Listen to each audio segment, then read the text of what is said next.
በአርሲው የጥይት ሽያጭ ቅሌትና አስከፊው የጥቃት መዘዝ ወረዳው አስተዳዳሪ ምን አሉ? ሰላም ጤና ይስጥልኝ ውድ የቻናላችን ቤተሰቦች እንደምን ሰነበታችሁ?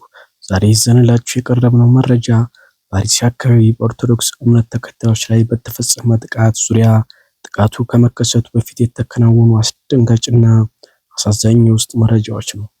ህዝቡን ከጥቃት እንጠብቃለን በሚል ሽፋን የወረዳና የቀበሌ አመራሮች እንዴት እንደተጠቀሙበትና የሰላማዊ ዜጎችን ህይወት እንዴት ለከፋ አደጋ እንደዳረጉ የሚያሳየው ይህ ዘገባ እጅግ አሳዛኝ ከመሆኑም በላይ ለፍትህ መጓደል ተጋላጭ መሆናችንን የሚያመለክት ነው።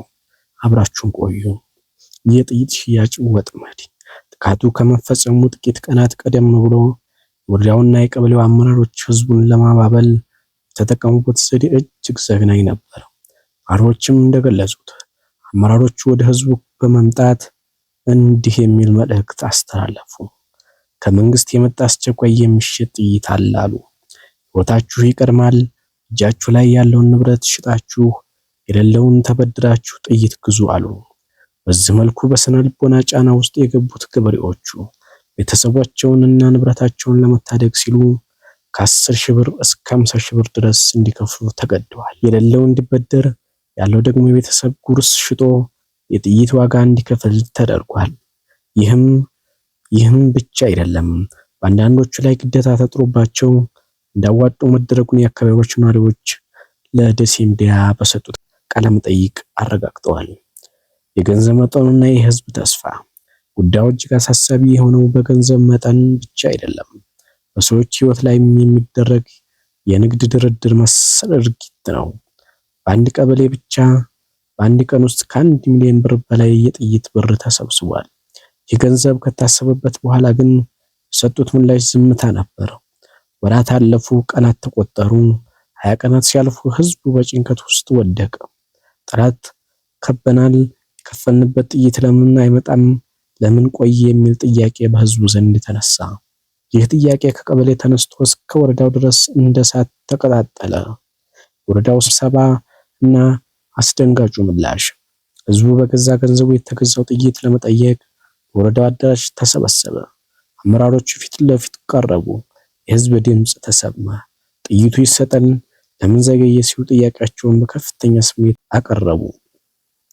በዚህ ወቅት የወረዳው አስተዳዳሪ የሰጡት ምላሽ ግን ሰዎችን ሁሉ ያስደነገጠና ያበሳጨ ነበር።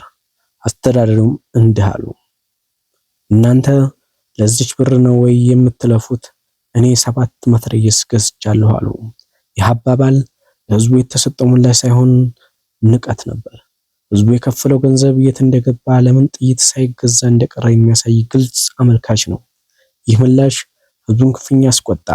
ስልጣን ላይ ያሉት ሰዎች ለህዝብ ደህንነት ሳይሆን ለራሳቸው ጥቅም ቅድሚያ መስጠታቸው በግልጽ ታየ። የመጨረሻው ውጤትና መደምደሚያው ትንሽ ሳይቆዩ የተፈራው ነገር ተከሰተ። ጥቃቱ ተፈጸመ። የዛ አካባቢ ገበሬ የጠላትን ጥቃት ለመመከት የሚችል አቅም ነበረው። ነገር ግን እጅግ አሳዛኝ ነገር በህዝቡ እጅ መኖር የነበረበትና ለጥይት የከፈሉት ገንዘብ ውጤት ባለመገኘቱ በተተኳሽ እጥረት ምክንያት ብዙዎች ጉዳት ደረሰባቸው። ህዝቡ በገዛ ገንዘቡ የገዛው መሳሪያ ሳያገኝ በጠላት እጅ እንዲወድቅ መደረጉ የፍትህ እጦትን ያሳያል።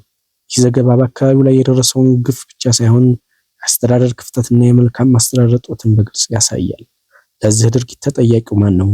በህዝብ ላይ ለተፈጸመው በዚህ አይነት መልክ የተጠመደ ሴራ ከላይ እስከ ታች ያሉ ባለስልጣናት ምላሽ ሊሰጡበት ይገባል። ይህ እውነት ለታሪክ ይቀመጥ፣ ለህዝብም ይፋ ይሆናል። ይህንን ዘገባ ለወዳጅ ዘመዶቻችሁ በማጋራት ድምጽ አልባ ለሆኑት ድምጽ እንሆን። እስከ ቀጣይ መረጃ እስክንገናኝ ድረስ ሰላም